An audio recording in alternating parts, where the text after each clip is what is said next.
Well, obviously we know why we're here today. I had brought up to the attention of the people of our state over a week ago that the DeSantis administration was sitting on almost 1 million tests, while Floridians all across our state sat in lines 4, 5 hours during a time when it should have been with family and friends and celebrating the holidays and the new year and taking some time off to celebrate. But instead they sat in lines.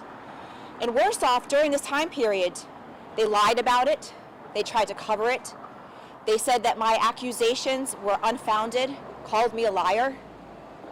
And the reality is, this governor is not fit to serve. He should have known that this stockpile of tests could have been distributed all throughout the state. This is not only a derelict of responsibility, but this is a complete failure of this governor. And not only did he not distribute the tests, he then sat and lied about it, had his press secretary try to hide the ball and to cover this up. And we've all known that this governor and his Surgeon General have tried to push less tests for over a year, because of course less tests means less cases, less people that feel that he has not done his job. We need new leadership in our state, because even if these tests had expired or were planning on expiring by the end of the year, what happens to an exchange program? What happens to calling up the CVS and Walgreens and our hospitals and our nursing homes and our local departments of health and saying, we've got all these tests that are sitting here about to expire. Can we exchange these tests so that you can use the ones that are about to expire first and let the state have the ones that will expire in the future? How much money did we spend on buying these tests that have been sitting there? I'm sad that I'm right. This is definitely not a good day for the people of our state. Not a good day to know that your governor doesn't care about you, doesn't care about your families, doesn't care about the fact that you sat in lines, that you're still sitting in lines. And to say that we need less testing is so disingenuous. We have heard from experts, health experts all around the world, that one of the tools that we have to get in front of this virus has always been more testing. This way you know that if you have been exposed, if you've been positive, and that you can quarantine yourself or you can stay away from family members and coworkers and others in the community. And how, in fact, he stood in front of a sign earlier this week and saying, early treatment saves lives. Well, how can somebody know that they need early treatment if they can't get a test and to know that they're positive? We have to do better as a state. We have to make sure that we are getting in front of this virus. We have lots of tools. We know that. This is our 4th round of this pandemic and an outbreak. We know that the vaccines don't stop the spread, but they slow it down and make sure that you are not getting into the hospital if you've been vaccinated.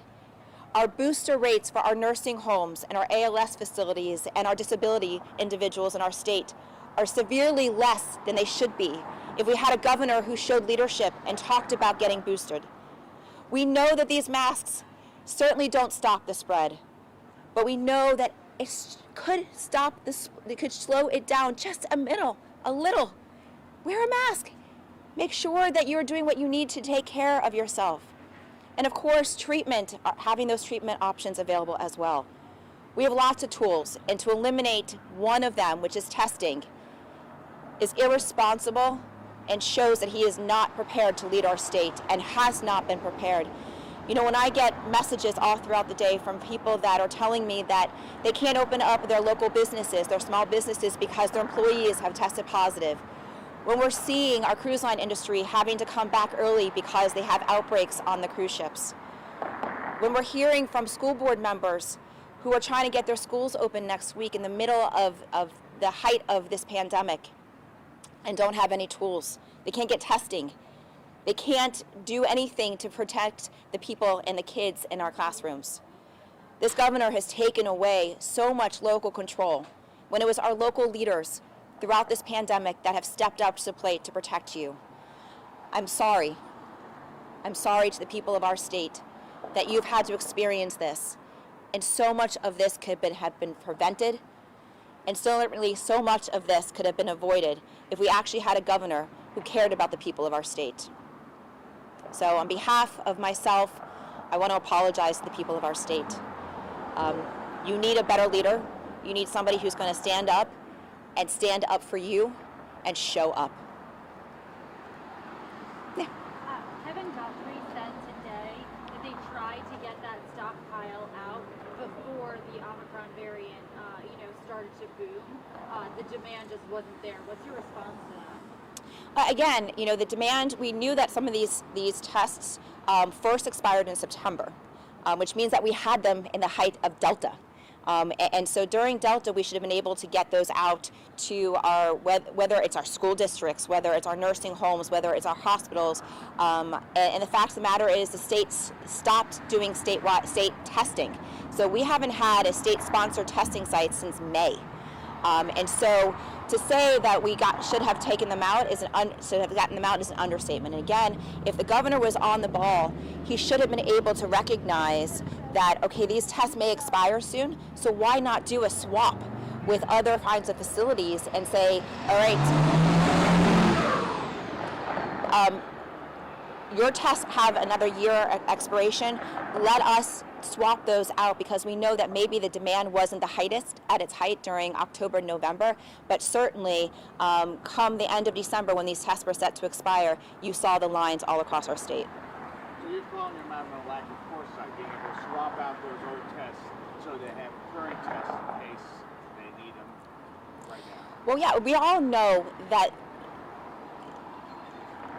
COVID-19 isn't going away anytime soon. We've all been being told that there's potential for additional variants. So it wasn't so much a foresight, it's about showing up to your job every day, recognizing that the pandemic was not going to be always behind us, to be able to be responsible, and most importantly, even if he wasn't doing the swap, get them out.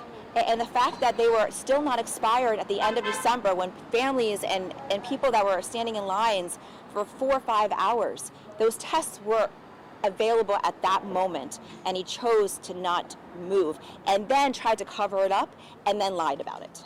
So considering the governor's messaging right now, would you say that he's anti-vaccine, anti-test right now? I certainly, from the things that I've heard from the governor, he is not promoting boosting. He hasn't talked about getting vaccinated.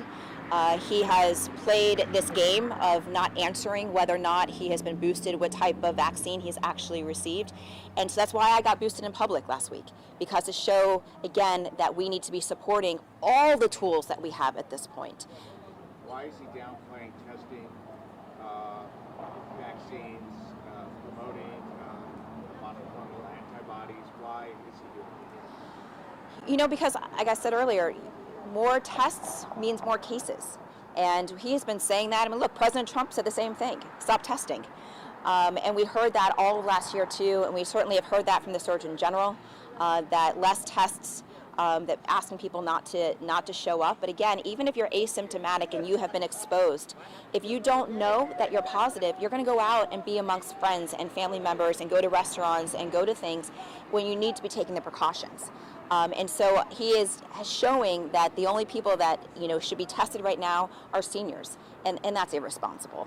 How long ago did you get wind that there was a stockpile that was about to expire, and how were you made aware? We had a conversation with somebody high up in the governor's office, not necessarily his suite, but in the executive agencies, that we got word that there was that stockpile, and almost instantaneously when we heard that, we put out social media, we put out media requests, statements from my office. That would have been either the 29th or the 30th of this month, of December.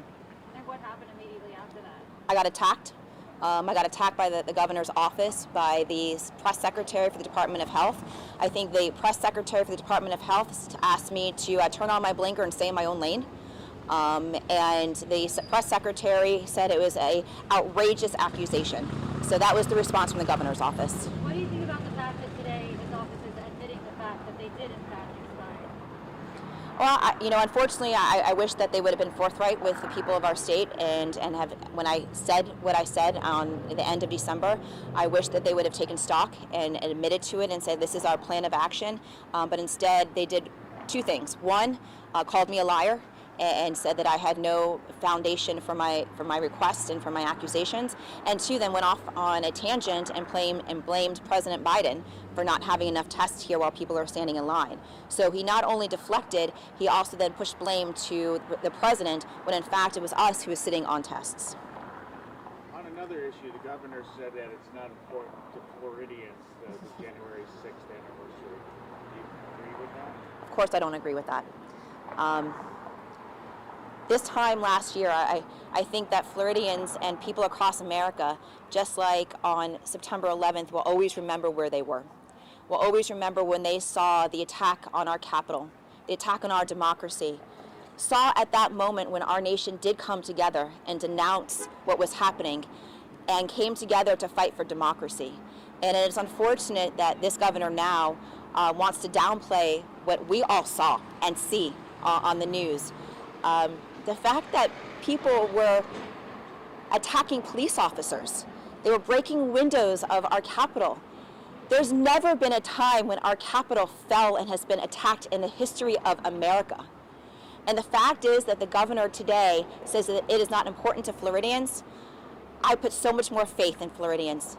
The faith that we are going to fight for democracy, that we believe in America, and that what we saw on January 6th of 2021 can never happen again. And we have to stand up to that radical right that has come from the Republican Party. And I'm disappointed that that is the governor's approach to today.